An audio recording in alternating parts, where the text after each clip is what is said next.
1,186 milliard de francs CFA pour le financement de micro-entreprises en milieu rural. Les bénéficiaires pourront ainsi développer davantage leurs activités dans plusieurs filières agricoles. En début de journal, nous serons à Bobo-Dioulasso pour suivre la signature et la remise des conventions de financement. Dans ce 21, nous consacrons une large page à l'actualité au sein de la communauté musulmane. Pendant que la Jamaat islamique Ahmadiyya tient sa conférence annuelle à Cuba, une célébration du Maouloud a mobilisé des fidèles au stade du 4 août de Ouagadougou à l'appel du Cheikh Abdoulaziz Soré. Deux événements qui présentent un point commun, à savoir l'appel à la paix et à la cohésion au Burkina Faso. En actualité sportive, nous parlerons de la boxe arabe, une discipline qui s'implante progressivement au Burkina Faso. Des adeptes se préparent même pour les championnats du monde prévus en Russie. Quelle est la particularité de cette discipline sportive? Réponse à suivre en fin d'édition. Bonsoir, merci de nous suivre. Nous ouvrons donc ce journal à Bobo-Dioulasso où des femmes évoluant dans des micro-entreprises en milieu rural reçoivent des financements. Les bénéficiaires ont entre 750 000 et 3 500 000 francs CFA pour booster leurs activités. La signature de convention suivie de la remise des financements est intervenue hier vendredi. Drissa Traoré, Siriki Moulego et Ismaël Satuné et Paris. 1,190 milliard de francs CFA remis officiellement à 663 micro-entreprises rurales par cette signature de convention. Le geste est du projet d'appui à la promotion des filières agricoles, PAPFA, un projet qui vise la valorisation et la commercialisation des produits agricoles. Au titre des actions prévues dans le projet, il est prévu que nous puissions assurer l'entrepreneuriat rural à travers la valorisation, la transformation et la commercialisation des produits promus à travers 4 filières que sont le riz, le sésame, le niébé et le maraîchage. Nous pensons qu'il est bon que les questions d'inclusion financière soient suffisamment prises en charge et pour ces raisons, la convention fera en sorte que les ressources puissent transiter par ces IMF pour accéder aux bénéficiaires qui prendront des dispositions pour la gestion efficiente afin d'atteindre les résultats ou les objectifs qu'ils se sont assignés en tant qu'entreprise rurale. Et surtout, ce projet va permettre à ces producteurs de pouvoir vraiment commencer la campagne à venir de façon sereine. Pourquoi? Parce qu'il y a d'autres qui ont bénéficié du financement d'outils agricoles qui va les permettre vraiment de pouvoir mieux travailler. Pour les bénéficiaires, l'acquisition de ces conventions de financement va permettre non seulement une croissance économique en milieu rural, mais aussi une amélioration de l'entrepreneuriat rural. Nous assurons que les fonds alloués seront bien évidemment bien utilisés pour réaliser nos projets et qu'on va apporter une plus-value à la filière agricole tout en optimisant en tout cas la production agricole et parvenir un jour en tout cas à l'autosuffisance alimentaire au Burkina. Cette remise de conventions de financement marque le démarrage de la sous-composante professionnalisation des micro-entreprises rurales, une initiative du gouvernement burkinabé financée par le Fonds international du développement agricole, FIDA. Et pendant ce temps, le processus de mécanisation du secteur agricole au Burkina Faso est aussi en marche. Cette fois, ce sont 3 régions qui bénéficient de matériel remis hier à Bobo-Dioulasso par le ministère en charge des questions agricoles. Les bénéficiaires sont les coopératives d'utilisateurs de matériel agricole. Nous suivons la cérémonie de remise avec Lamine Karantao et Karim Sissi. Les coopératives d'utilisateurs de matériel agricole cumin des hauts-bassins, de la boucle du Moun et du Sud-Ouest peuvent sereinement entamer la campagne agricole 2021-2022.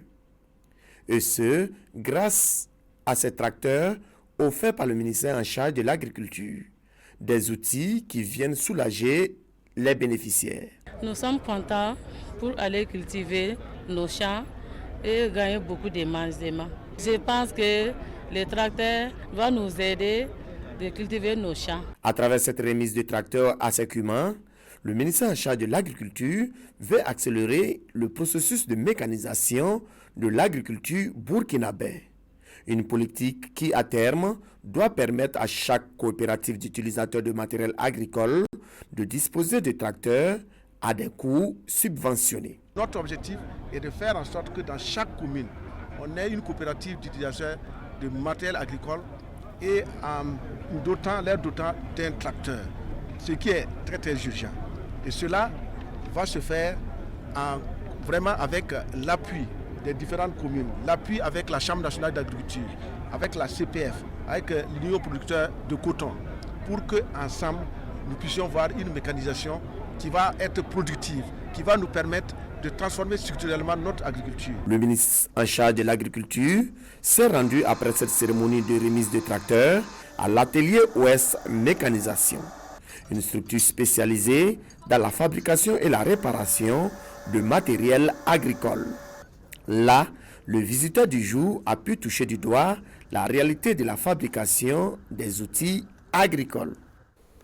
Dans l'actualité également, cela fera bientôt 3 ans que le programme d'investissement forestier est mis en œuvre au Burkina Faso. C'est un vaste programme exécuté dans une trentaine de communes avec un financement de plus de 4 milliards de francs CFA. Il y a encore de l'argent à utiliser dans le cadre de ce programme et les acteurs concernés se concertent pour décider des activités à réaliser. Césaire Carrefour et celle Judith Assorba.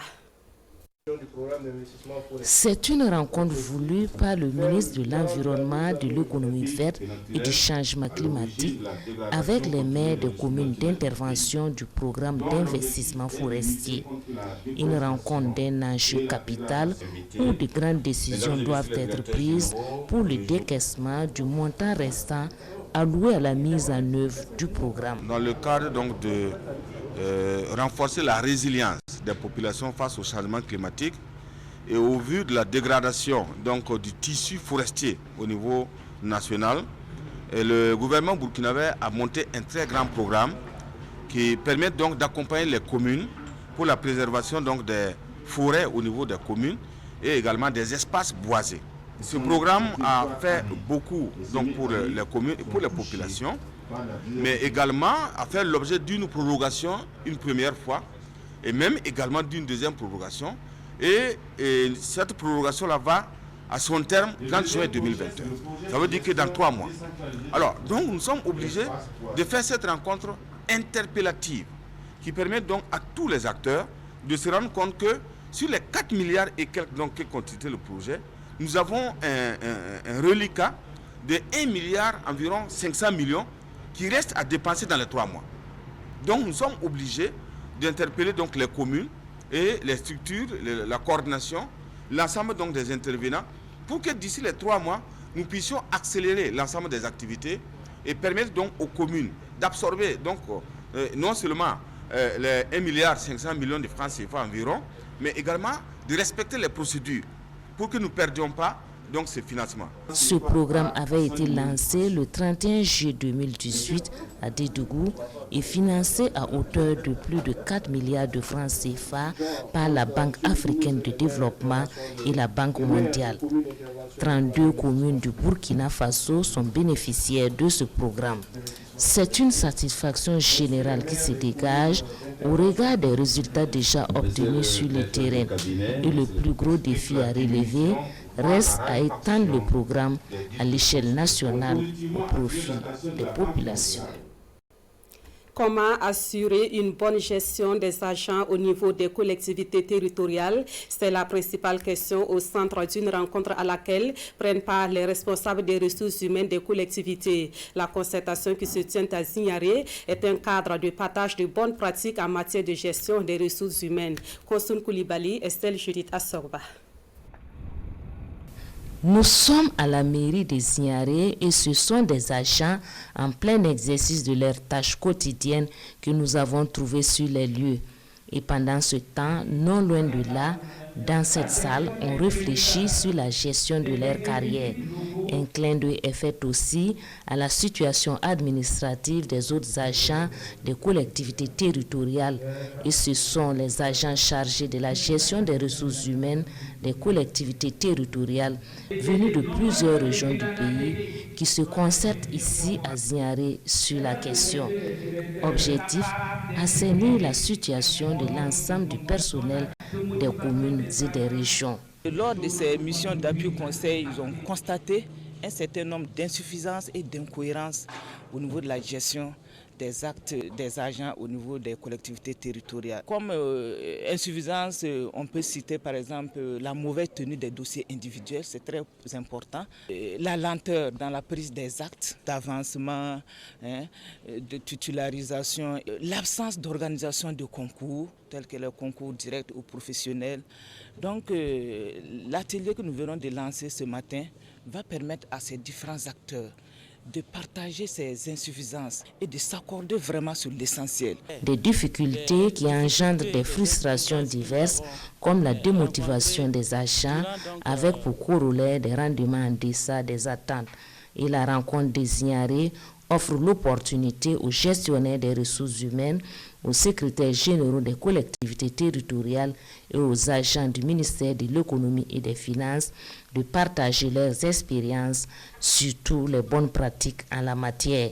Ils consacrent 2 jours pour s'adonner à cet exercice, un exercice qui sera assorti de propositions de solutions à même de contribuer à la gestion efficace et efficiente des ressources humaines.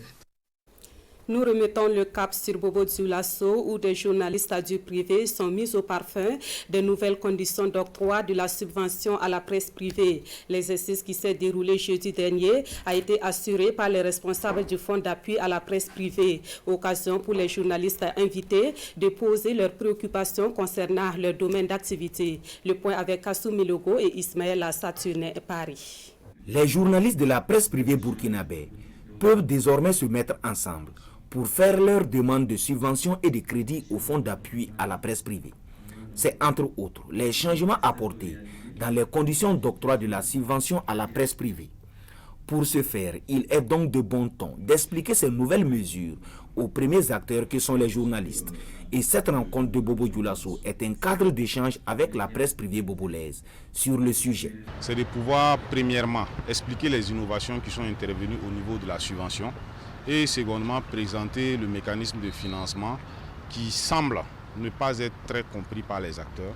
Question de pouvoir échanger et recueillir leurs préoccupations pour pouvoir mettre en œuvre des actions qui permettront aux acteurs de pouvoir bénéficier du financement du fonds d'appui à la presse privée. C'est une rencontre bien accueillie par les journalistes bobolais qui ne manquent pas l'occasion de poser leurs doléances. Nous avons estimé que du fait que nous sommes des journaux ou des organes de presse décentralisés, qu'au moins on considère cette situation qui font que nous ne bénéficions pas des mêmes avantages sur le même plan que ceux de Ouagadougou. Et c'est pourquoi nous avons à plusieurs reprises dit qu'il faut que le fonds, dans son volet subvention, prenne en compte les spécificités des entreprises de presse des régions. Sur le plan de crédit, nous avons aussi émis des réserves. Nous saluons à sa juste valeur cette rencontre et qui, je l'espère, va vraiment produire les résultats que nous voulons pour qu'effectivement les entreprises de presse dans les régions, sur l'ensemble du territoire, soient véritablement viables. De cette rencontre, le fonds d'appui à la presse privée attend des recommandations afin de trouver un mécanisme efficace pour un financement adapté. Après Bobo Dioulasso, l'équipe mettra le cap sur Tenkodogo et Ouagadougou pour le même exercice. Ici à Ouagadougou, on parle une fois de plus de la journée mondiale de sensibilisation sur l'autisme. Au nombre des structures qui ont commémoré cette journée, il y a l'association SACMAM. Hier, 2 avril, elle a convié les parents d'enfants autistes pour des échanges en vue d'une meilleure prise en charge de ces enfants. Le compte rendu de Bernard Kombelem et Boukari Ouedraogo. Malik, autiste, en classe de 5e, vêtu de bleu pour respecter l'esprit de la couleur retenue pour la journée mondiale de sensibilisation à l'autisme. Même constat chez les autres enfants autistes accompagnés des parents qui militent au quotidien pour une meilleure acceptation de leurs enfants. Une bataille difficile car le regard pesant de la société n'est pas fait pour arranger les choses. Le regard des gens. On vous voit avec un grand garçon qui a des comportements bizarres, ça vous regarde, ça vous demande si vous avez bien éduqué votre enfant et ça ne vous le demande pas directement, ça vous jette des regards. Durant ces moments de partage de bonnes pratiques pour une prise en charge efficace des enfants, des témoignages se sont succédés et la principale difficulté, l'accès à des structures éducatives spécialisées. J'ai moi-même un enfant de 10 ans mais qui continuent d'aller à la maternelle avec les enfants de 3 à 5 ans. Et je reste convaincue qu'il y a beaucoup d'enfants qui sont dans le même cas. Notre vrai problème, c'est le manque de structure pour la prise en charge de ces enfants. Parce qu'en termes de coûts, c'est vraiment élevé. On paye doublement. Moi, par exemple, je paye doublement. Je paye l'école classique, je paye le centre, le transport pour aller à l'école classique, les goûters et le centre aussi, c'est pareil. Une éducation accessible pour ces enfants, le message est entendu du côté du ministère de l'Enseignement qui dit être déjà dans une dynamique d'éducation inclusive. Autre point de l'actualité, ce samedi, la Jamaat islamique Ahmadiyya a réuni ses fidèles à Kouba, à la périphérie sud de Ouagadougou, pour une conférence. Il s'agit de la 29e conférence annuelle qui se tient autour du thème de la justice, de la réconciliation pour la paix. C'est un thème d'actualité salué à juste titre par le ministère en charge de la réconciliation et de la cohésion sociale, Nongba Kouda et Dramandatia. Des fidèles musulmans de la Jamaat islamique Ahmadiyya, en majorité des jeunes venus de divers horizons, pour la Jalsat Salana 2021, leur 29e conférence annuelle. Justice et réconciliation pour la paix est au cœur des échanges. Les solutions que préconise l'islam leur seront expliquées à ce rendez-vous de raffermissement de la foi. C'est une tradition dans la Jamaat et dans tous les pays. Organisons justement cette conférence-là qui nous permet de rassembler le maximum de monde possible de la communauté. Après toutes les tribulations qui sont passées ces dernières années, aspirer à la paix. En effet, c'est la réforme de la nation se base sur la réforme de leur jeunesse. Donc si la jeunesse qui se trouve ici, ils ont appris ces deux valeurs que l'islam prône, de réconcilier les gens, ou bien de traiter équitablement, sans distinction de couleur, de la race, d'ethnie, ou bien de la religion. Au nombre de ces participants, il y a des défenseurs des droits humains et du vivre en communauté. Ils se félicitent de la prise en compte de la dimension réconciliation nationale et cohésion sociale. Et le ministère de la Réconciliation nationale souhaite que tout le monde puisse accompagner cette dynamique-là. Et on demande vraiment à chacun de s'engager sur ce chantier-là. Parce qu'on a une histoire qui est quand même jalonnée de péripéties. Donc il faut quand même ensemble qu'on réécrive notre histoire également pour pouvoir envisager un avenir radieux. C'est aussi le vœu de ces fidèles, venus prier pour la paix au Fasoé dans le monde à travers des actions de dévotion et de piété. Ici, au cœur de la capitale, les fidèles musulmans se sont fortement mobilisés dans la nuit d'hier aujourd'hui pour célébrer la naissance du prophète Mahomet. Cette célébration du Mawloud a été présidée par le guide spirituel Cheikh Abdulaziz Soré. Il a invité les fidèles à prôner la paix, la cohésion sociale et la concorde nationale. Adama Giti et Sekou Zongo. La cuvette du stade du 4 août pour se rappeler et commémorer la naissance du prophète Mahomet. Il est 23h et le cheikh Abdulaziz Agib Soré fait ici son entrée. Le moment est solennel et le guide spirituel donne le ton et ses fidèles venus d'horizons divers marquent leur présence. Ainsi, par cette célébration, l'association des adeptes du prophète Mahomet entend marquer son attachement à la paix et à la cohésion sociale au Burkina Faso. Surtout un point fort, il y a cohésion sociale, vivre ensemble, amour et paix. Notre combat, c'est la recherche de la paix et la cohésion sociale. Malgré nos différences de croyances, il faut accepter son prochain. Les hommes naissent égaux et la liberté d'appartenir à une confession religieuse doit être aussi reconnue. Cheikh Abdulaziz Agib Soré appelle donc au retour aux fondamentaux de l'islam, socle d'un mieux vivre ensemble. Il y a un biligame, ti obligé l'islam de fungo programme pili. Mbolu meng tibi l'islam ba. Yali l'islam meng beba parce que l'islam am parati nede na yata l'islam. Aujourd'hui, les gens se cachent derrière la religion pour faire du mal. C'est méconnaître l'islam et c'est triste. Un bon musulman doit donner le bon exemple au sein de sa communauté.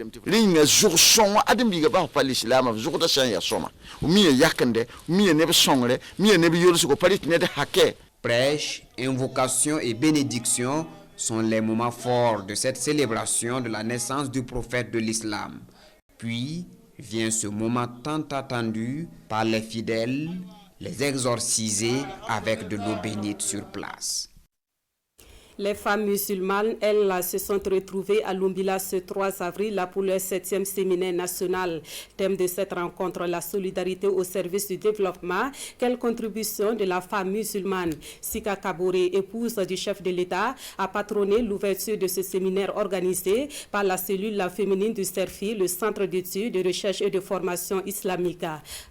Amadou Ilboudo et Ahadi Sandamba. C'est un séminaire national des femmes musulmanes. Venues des 13 régions du Burkina Faso, elles sont ici à l'école des principes de l'islam et de la solidarité. L'initiative est de la cellule féminine nationale du Cercle d'études, de recherche et de formation islamique CERFI, qui entend par cette rencontre les outiller davantage en vue de contribuer au renforcement de la participation de la femme musulmane aux efforts de développement. Réfléchir et voir comment la femme musulmane peut contribuer en fait au développement du Burkina Faso. Nous avons plusieurs occasions de renforcement des capacités et celle-là vraiment vise l'autonomisation et le renforcement en leadership de la femme musulmane pour contribuer de donner de ses atouts, de ses capacités à la promotion du développement du Burkina Faso. Cadre d'échange, de partage d'expériences et de spiritualité, le 7e séminaire national des femmes musulmanes se tient sous le signe de la solidarité au service du développement. Ce thème nous interpelle sur notre responsabilité à agir dans le sens d'accroître le champ des possibilités en matière de création d'emplois, d'assistance sociale et d'insertion socio-professionnelle pour nos sœurs et nos filles qui sont dans le besoin. À cette assise nationale, les participantes vont pendant 3 jours se familiariser avec les modules d'autonomisation économique à travers des conférences et des causeries débats. C'est le lieu également pour les organisateurs de renforcer les capacités des femmes musulmanes sur la conciliation entre vie conjugale et entrepreneuriat. Nous abordons à présent les actualités culturelles de cette édition. Dans la région de l'Est, c'est le retour du festival d'Ilembu au Goulmou après 4 années d'interruption. Ce festival qui reprend est à sa 14e édition et c'est un cadre de promotion de la culture du Goulmou. Il se tient depuis hier à Fada. L'ambiance de la cérémonie d'ouverture avec Presley Touré et Jérôme Tendano. Sous le signe de la résilience, le festival d'Ilembu au Goulmou Festdig renaît de ses cendres 4 ans après. La 14e édition lancée ici sonne comme une réponse à certains a priori sur la région de l'Est et met en évidence le lien entre culture et paix. Quand on est à l'extérieur, on entend vraiment comment la région est caricaturée. Bon, c'est trop loin, même pas à l'extérieur, c'est le reste qu'à Ouaga. On ne sait pas si on a trop envie de venir, hein, mais quand on vient, on se rend compte que vraiment la vie continue. Donc ça fait partie des motivations de redonner goût à la chose culturelle. Ce festival-là, pour nous, ça contribue sérieusement à la culture de la paix, au développement des capacités de résilience des populations et de la découverte de sa propre personnalité. Le festival d'Ilembu, c'est aussi l'expression de l'hospitalité du Goulmou. Et chaque festivalier y trouve son compte. On a quitté Ouaga pour venir ici faire le festival là. Ça nous permet de faire des bonnes choses. Il y a des bouchettes, il y a des saucisses aussi. En vertu des pouvoirs qui me sont conférés, au vu de la parenté à plaisanterie, tous les 2 rois du Goulmou sont dissous. Et je prends les rênes à ma qualité venant directement de Yatanga. C'est ma première participation à cet festival. Je vois que il y a l'affluence. J'invite d'abord la population de Fada de venir découvrir ce que j'ai amené du Togo. À l'occasion de cette 14e édition du festival d'Ilembu au Goulmou, 4 personnalités sont désignées ambassadeurs pour leur effort dans la promotion de la culture gourmandier.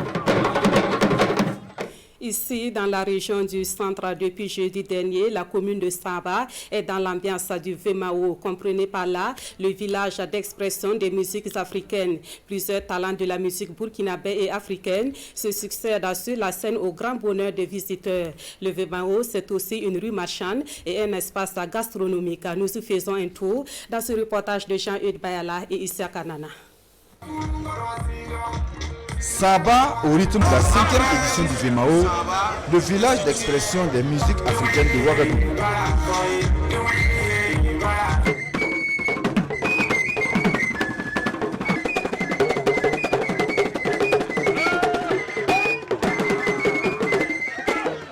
À l'image de cette troupe traditionnelle Gourissi, 4 jours durant, de nombreux artistes burkinabés et africains vont se produire sur cette même scène au grand plaisir des festivaliers. Ce Vemao 5, la particularité, c'est les formations Mr. B2B, les prestations live et les artistes qui viendront d'ailleurs du Cameroun, de partout, plus en tout cas nos artistes burkinabés sur ce même plateau de jeudi jusqu'à dimanche soir. Le Vemao, c'est avant tout un cadre artistique et de rassemblement de la jeunesse ouagalaise. Et cette 5e édition se veut celle de l'expression de la résilience des populations face à la pandémie du Covid-19. Tenir cette édition dans un contexte sanitaire délétère, c'est fait preuve de résilience. Et ici, le Vemao met à dure épreuve les outils de l'art face à la résilience. C'est ce message que nous sommes, ce message de félicitations, d'encouragement, afin que ce festival-là puisse perdurer et répondre à l'attente de ces nombreux acteurs de la filière musique. C'est un cadre d'échange, de rencontre et de toute forme d'expression entre les populations, entre la jeunesse. Ce festival qui vient ajouter un plus dans ce que la commune de Saba avait déjà, c'est une activité que nous saluons à juste titre. Le Vemao 5, c'est aussi et surtout sa rue marchande et son espace gastronomique pour le bonheur des Ouagavillois et ce jusqu'au dimanche prochain. Nous restons dans cette ambiance musicale pour parler de l'artiste Basic Soul, de son vrai nom Souleymane Ouedraogo. À l'heure où nous vous parlons, il est en concert au Sénasa pour faire connaître son nouvel album baptisé Tout va bien. Occasion pour nous de revenir sur la carrière du précurseur du rap au Burkina Faso, Kosoun Koulibaly, Amadou Marcel Tou. Il y a une dame qui s'appelle Amélie.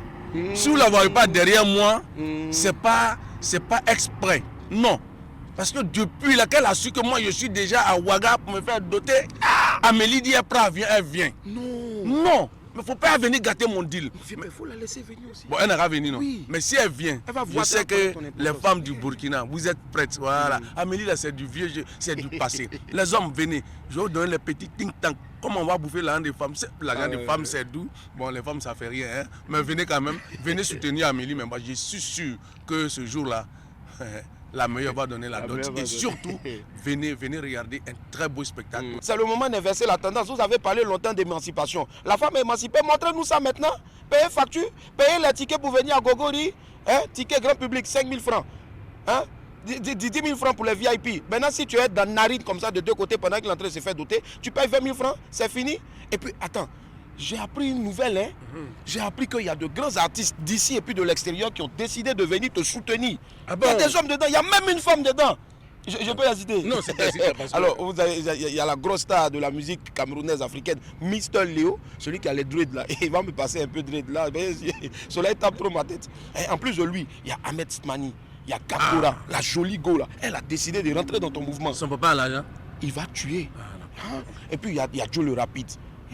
Et puis il y a l'autre là, comment il s'appelle, en plus de Joe le Rapide là, la Jaguar. Lui, quand il arrive, on s'est fait. Donc venez, dimanche de Pâques, à partir de 20h, à la salle Canal Olympia. Hé, Ouara 2000, c'est gâté. Voilà, vous venez plutôt de suivre un avant-goût d'un spectacle qui s'annonce pour demain 4 avril à Canal Olympia. Il s'agit du spectacle dénommé Gogori avec à l'affiche des humoristes et d'autres artistes de la scène africaine. Voyons à présent cet élément sur la carrière du précurseur du rap au Burkina Faso. Nous parlons bien sûr de Basic Soul, de son vrai nom Souleymane Ouedraogo. Et c'est un élément signé Kosoun Koulibaly et Amadou Marcel Tou. J'étais couché tôt la veille, mais on dirait pas. Parce décidément, hey, je me sentais à plat. La porte à claqué. 24 ans de carrière à son actif, il est l'un des pionniers du mouvement rap hip-hop burkinabé. Je fais partie évidemment de ceux qui ont mis en place le mouvement hip-hop au Burkina Faso. Je fais partie des précurseurs parce que j'ai été le tout premier à mettre sur le marché un album de musique du style rap musique.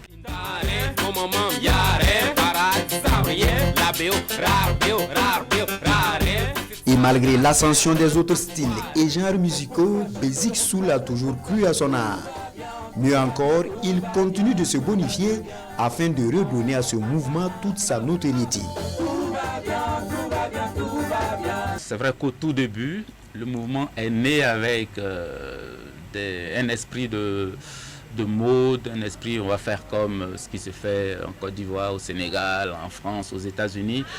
Et il y avait beaucoup d'élèves, il y avait beaucoup d'étudiants qui par la suite, chacun a embrassé autre chose comme carrière.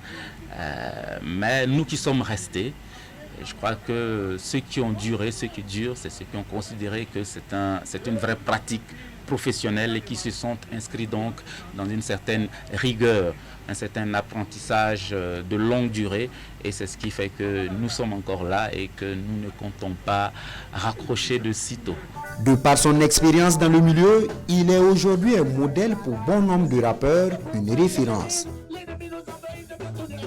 Avec le nouvel essor qu'on connaît aujourd'hui, je crois que je suis tout à fait satisfait et je crois que ma place, c'est d'être aux côtés des plus jeunes.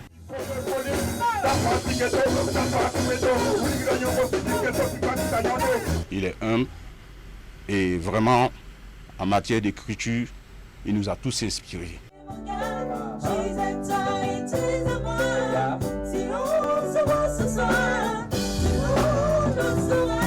Mon papa a monté par et même système, personne ne le saurait. Autre titre de ce 20h pour parler de sport, je vous invite à découvrir la boxe arabe, une discipline qui a désormais des adeptes au Burkina Faso. Il caresse à l'espoir de se hisser au sommet lors des championnats du monde prévus en Russie. Le travail a déjà commencé avec des entraînements intenses au sein de l'Institut des sciences du sport et du développement humain. Urbain Bilit au sommet et Jérôme Tsenerbugo. Enchaînement gauche-droite. Esquive de la pure boxe anglaise. Et pourtant, Israël Mano et Aymon Nebié sont en plein dans la préparation des championnats du monde de boxe arabe. La boxe arabe, c'est un sport de combat, utilisant les pieds et les poings. Et la seule différence avec les autres sports de combat, ici on utilise les genoux avec les saisies balayages. C'est tout, c'est ça la différence. Sinon c'est comme kickboxing ou bien la boxe thaïlandaise. Faute de spécialistes en boxe arabe, c'est Christian Ba Maurice Rapademnaba qui est appelé à la rescousse pour servir de sparring partners aux compétiteurs. Moi personnellement je suis entraîneur de boxe anglaise. Donc présentement je me focalise sur la boxe anglaise. Maintenant vu que les boxeurs même faisaient le kickboxing, et je mets maintenant les pieds pour pouvoir déstabiliser les adversaires. Donc moi, je me focalise sur la boxe anglaise et puis eux se perfectionnent avec les pieds. Se servir des pieds est plus qu'une nécessité dans un combat de boxe arabe.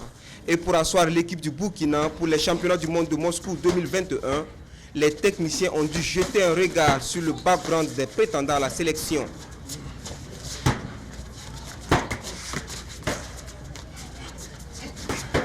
Depuis février qu'on a commencé la préparation, on a pu sélectionner deux grands athlètes, il s'agit d'Israël Mano et de Nebié Herman. Des gens qui sont issus d'autres sports de combat, notamment le Kung Fu Wushu et le Vovinam Viet Vodao. Et ils sont des champions aussi dans pas mal de disciplines, notamment dans la boxe anglaise et dans leur discipline de prédilection. Voici Israël Mano, 28 ans, 1m88 pour 90 kg. Un athlète pluridisciplinaire de haut niveau, lutte traditionnelle, boxe anglaise, kickboxing, Vovinam Viet Vodao, Kung Fu Wushu et maintenant pratiquant de boxe arabe depuis quelques mois. J'ai fait pas mal de compétitions aussi, donc je pense que c'est quand même ça mon atout. Voilà, je pense que ça va me permettre, par la grâce de Dieu, de me tirer quand même du lot. Sortir du lot suppose une victoire sur le premier adversaire. Dans la catégorie des lourds, l'étalon Israël Mano devra se défaire du lion Salami Ibrahim le 27 avril. Lui, c'est Herman Nebié, 26 ans, 1,70 m, étalon boxeur dans la catégorie welter, moins de 69 kg. Moins dense que Mano, l'on retiendra que Nebié est champion du Burkina en Kung Fu Wushu. Lui non plus n'a pas du vécu dans la boxe arabe, mais se prépare pour signer une première victoire dans la discipline à Moscou contre un scorpion gambien. On a essayé de faire des recherches sur nos adversaires aussi, voilà, voir un peu les niveaux, voilà, un peu est-ce que voilà, ils pratiquent quel genre d'art, comment ils sont bons dans quel truc, voilà. Et par rapport à ça, chacun essaie de travailler par rapport à son adversaire en fait. Les étalons usent de méthodes car conscients des limites dans leur préparation. Jusqu'à présent, on n'a pas eu un bon boxeur de kickboxing pour pouvoir les affronter, pour qu'on puisse voir réellement leurs faiblesses et puis leurs avantages. Mais j'ai essayé d'aller avec la boxe anglaise pour déstabiliser mon adversaire. Mais quand il a mélangé les pieds, bon, je me dis que c'est un peu moyen. Il faut donc hisser le niveau de la préparation pour la dernière ligne droite avant le rendez-vous russe. Un mot de l'actualité à l'étranger pour refermer cette édition. À Washington, aux États-Unis, une attaque a eu lieu près du Capitole et a occasionné la mort d'un policier. Pour l'instant, les enquêteurs écartent la piste terroriste. L'assaillant a été abattu. Les drapeaux de la Maison-Blanche ont été mis en berne pour rendre hommage aux policiers décédés vendredi à l'hôpital après avoir été percutés par un véhicule près du siège du Congrès à Washington. William Evans travaillait à la police du Capitole depuis 18 ans. L'assaillant a d'abord percuté William Evans et l'un de ses collègues aujourd'hui gravement blessés avant de sortir de son véhicule, couteau à la main. Des agents lui ont alors tiré dessus. L'assaillant serait décédé vers 13h30 selon les forces de l'ordre. Dans un communiqué, Joe Biden s'est dit dévasté par cette nouvelle attaque. Nous savons à quel point les temps sont durs pour le Capitole, pour tous ceux qui y travaillent et ceux qui le protègent, a déploré le président, moins de 3 mois après l'assaut meurtrier du siège du Congrès par des partisans de Donald Trump. Les enquêteurs se penchent désormais sur le profil du suspect, Noah Green, un jeune homme de 25 ans, pour tenter de comprendre les raisons de son acte. Comme l'a indiqué le chef de la police de Washington, Robert Contee, l'attaque ne semble pas liée au terrorisme, même si les investigations se poursuivent. L'enceinte du Capitole avait été placée sous très haute protection depuis l'insurrection du 6 janvier, qui avait entraîné la mort de 5 personnes. C'est la fin de ce 20h. Merci à vous qui l'avez suivi. Le prochain rendez-vous de l'actualité, c'est à 23h avec Amadou Marcel Tour. Et pour le 20h de demain, vous serez en compagnie de Foussé Nikindo. Moi, je vous dis joyeuse fête de Pâques. Merci de votre fidélité à la RTV et à très bientôt.